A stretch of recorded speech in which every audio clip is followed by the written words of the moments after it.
guys, in one of my last videos I put out an offer to you guys in regards to if you wanted to see weathering, battle damage and transfers. Today I'm going to do a little bit of battle damage to show you how I do it, and I'm also going to show you how to apply transfers. Hello again guys, so got set up, so we're ready to go. You will hear my compressor kick in. I'll turn it off once I finish the airbrushing. I've never worked from behind a camera, so this is new to me, so let's keep our fingers crossed that this works. So here we go. All as it is, you've got your basic green. We're going to work on top of that.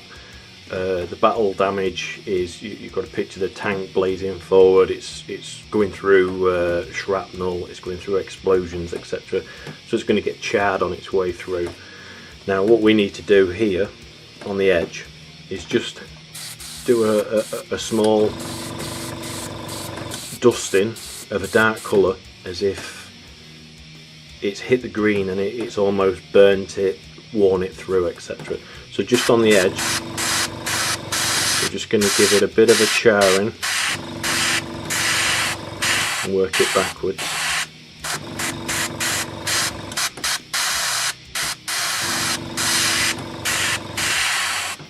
So already you can see just here I've got like a shadow across the edge. Then what we're going to do is we're going to take my pre-made tool, a bit of a Blue Peter. This is my tool. It's a cotton bud. Pull the cotton wool off. A little bit of sponge. You used to get them in blister packs, but obviously we don't do blister packs anymore. So any waste that you get out of your figure case, just keep the sponge. It comes in handy.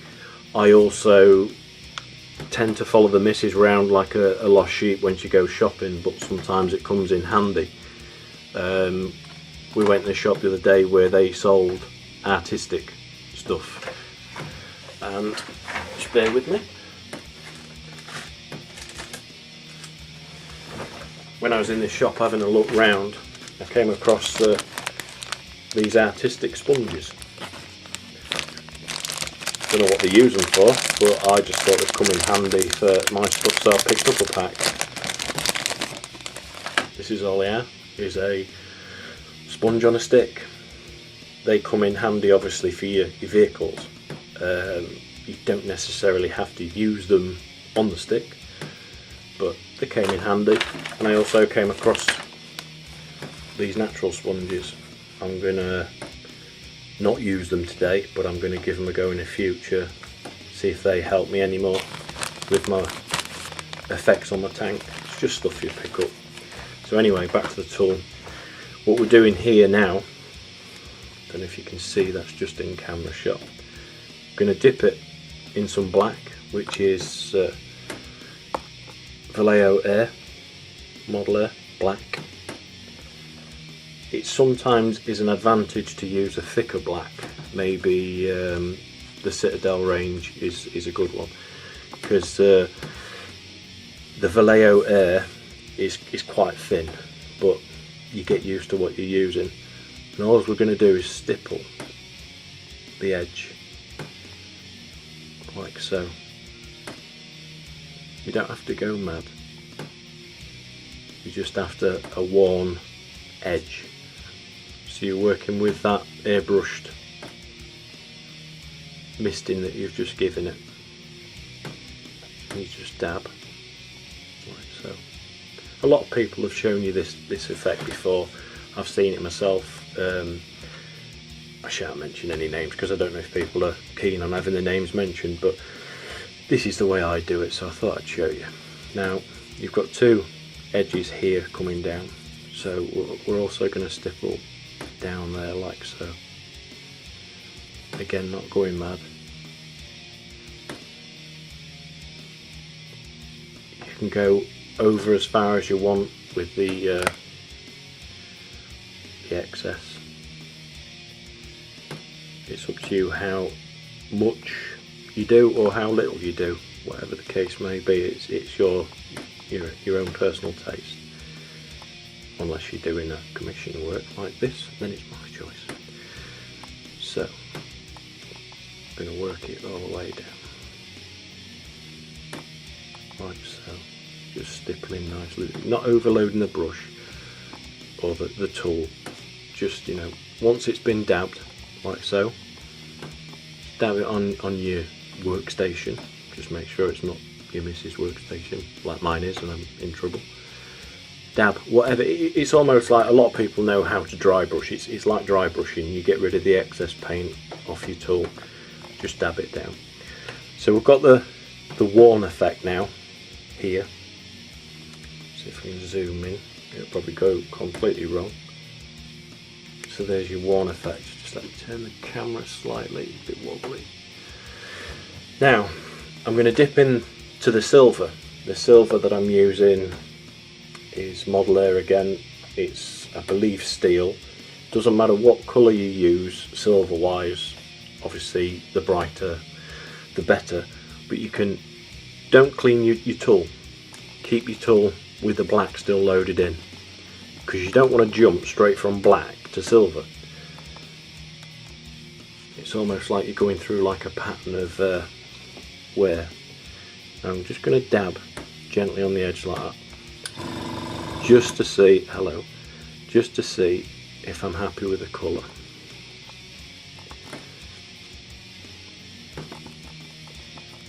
And keep dabbing back into the black and into the silver, just to get consistency that you're happy with. And we're just going to dab right on the corner.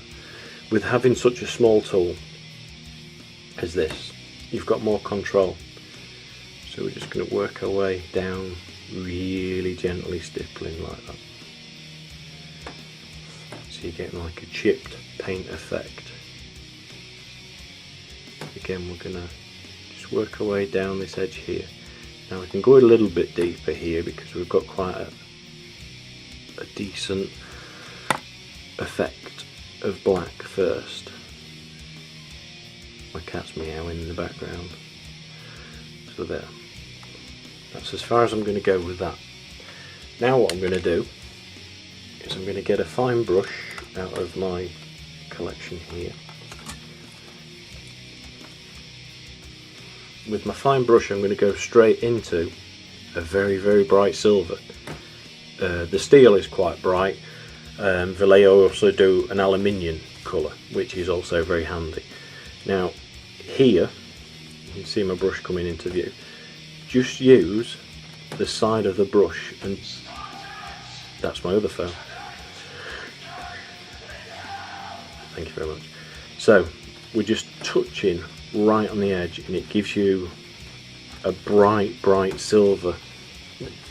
I suppose in real life it wouldn't be that bright, but for modelling aspects it gives you that more sort of like damaged feel. But just going to dab a couple here for deeper hits that have whacked into it as it's driving along, and I'm even going to put a dab on this rivet just to give it that the rivet's been hit as well. So that's a little bit of damage for you there. I'm going to zoom in. Nope, it's not the rabbit. But you get the rough idea there. I'm going to work here as well. I'm going to just add some more here. Down the front there where it's been worn as it's been driving along. So that's pretty much, as you work around the vehicle, how I do my battle damage. Now I can go back in with my airbrush and just work it a little bit deeper around there. It dulls round the effect, like so. Gonna have a bit more on the front. There you go, a little bit of damage. That's how I do it, and I work my way around the vehicle. and eventually you end up with what hopefully looks like a realistic battered tank. Here's an example of something I did the other day, another Blue Peter. Move that out of the way. Again, for my friend, this is his Dreadnought Contemptor. She's finished now. If we pan in as close as we can. And there's your battle damage that we've just been doing. Same technique all the way around. Let's move it a bit closer to the camera. Is she going to be good to me?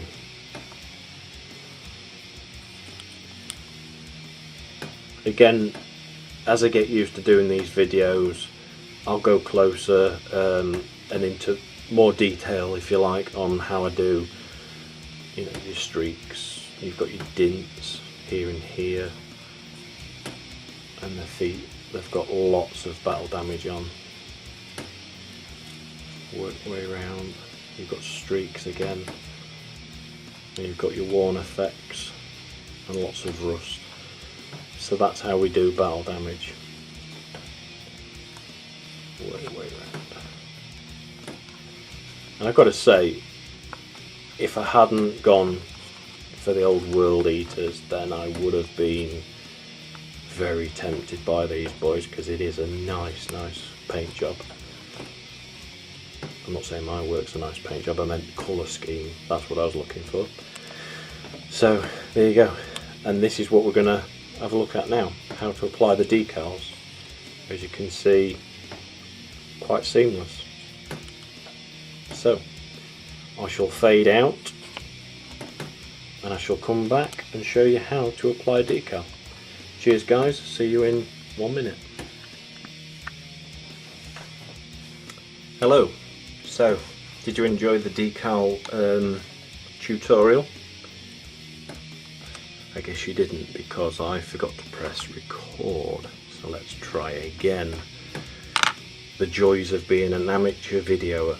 So, to start off with, we've got the prepared transfer. I've cut the centre outfit. The less transfer there is, the less can go wrong, in theory. Transfers are notorious for being a bit of a sod. Especially the Forge World ones. I love Forge World, but sometimes they get it a little bit wrong.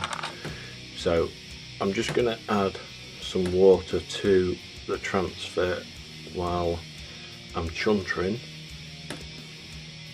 and that should release the backing paper. Right, while that's soaking. Decal Fix, made by Vallejo. It does exactly what it says on the bottom. It fixes the transfer, supposedly. Secondly, Decal Medium. This will almost blend the decal into the paintwork. It kind of gives it a matte appearance, so that the outline disappears. The third is a varnish. It doesn't have to be matte, it can be satin. It could be gloss if you wanted. Can't see the point in having a shiny tank, but you could use it. I use a matte varnish and then I go over it later on with a satin. So the first protocol would be to get your paintbrush, dip it in your Decal Fix, paint the door that you're going to do. You can do the whole door with the Decal Fix. It can't hurt.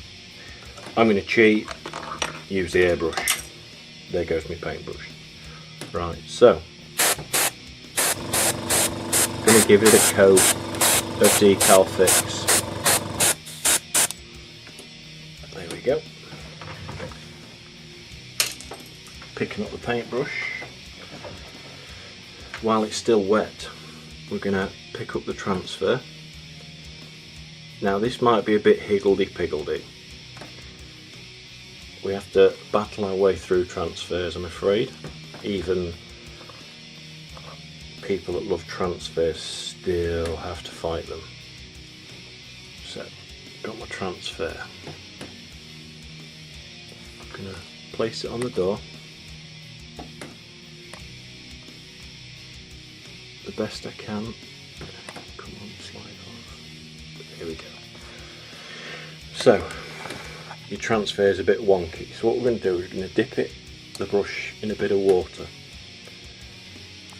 I don't want too much on. We're going to manipulate the transfer into position using water and the decal fix that we've applied. Put it in camera shot, it might help.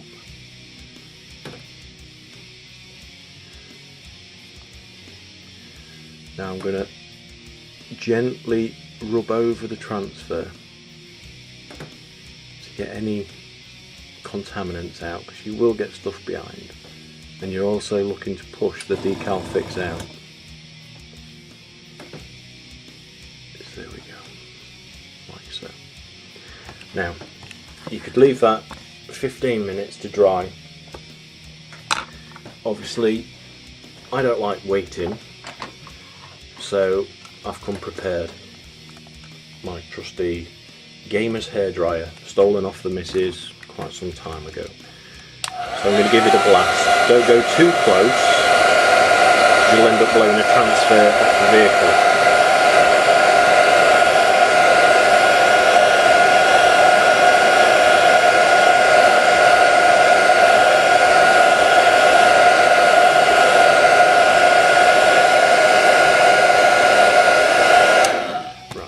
Now dry-ish. I'm going to get my airbrush. You don't need to use an airbrush for this, you can just use a standard brush for, you know, applying on your fluids. I'm going to take my decal medium. I ain't got much left, so I'm going to have to buy some more. And I'm just going to squirt that into my airbrush. Again, all you'd have to do is put it on your palette and apply it with a paintbrush. So we're going to give it a blast.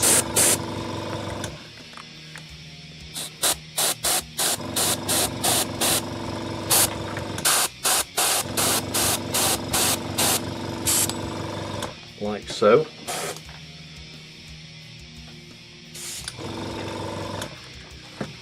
Excuse me a second.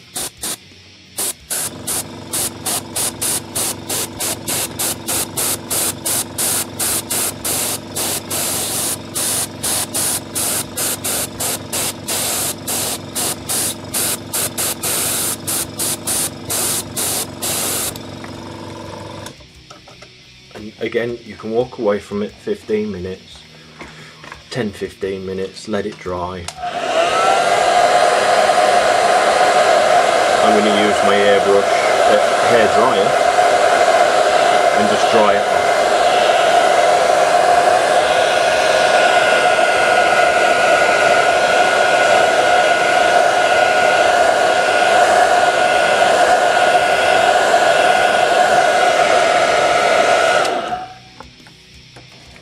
Dry. Now the decal medium does take time to work. We're looking to try and get rid of that edge.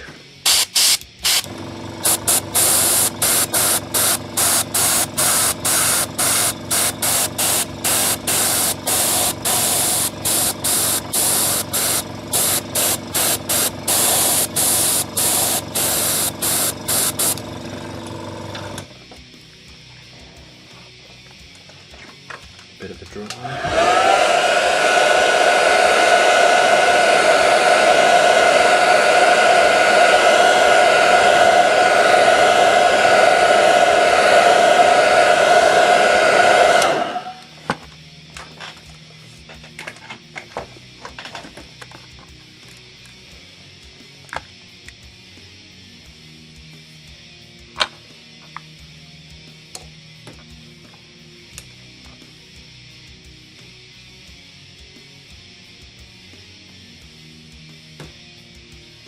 I'm just wiping over it with a bit of water, just to try and get rid of any air bubbles that I've got trapped in there, working it down.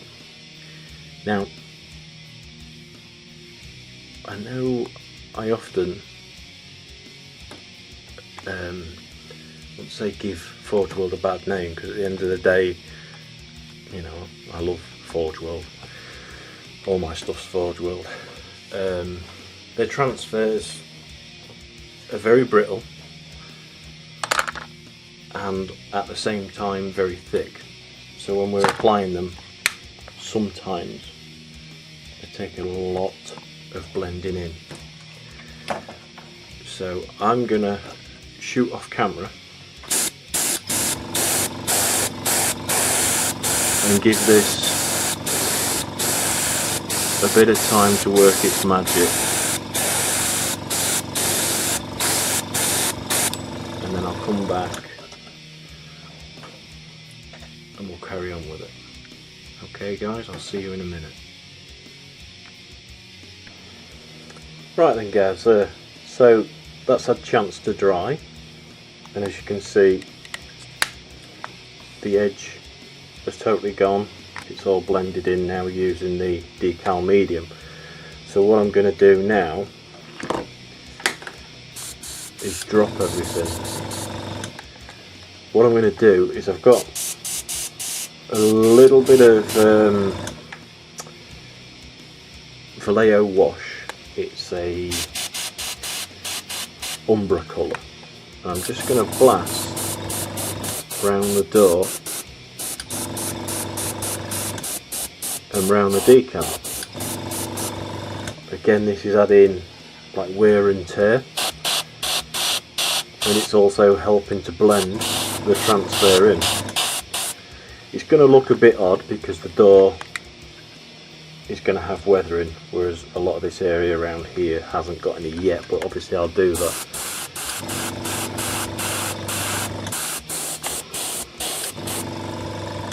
So that's that done.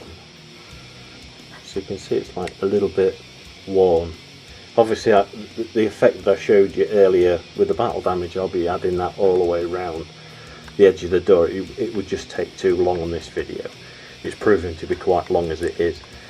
So the last thing you want to do is then paint over the top of it with a varnish of your choosing. I'm going to leave it for now, for when I've added my battle damage I can put on my varnish then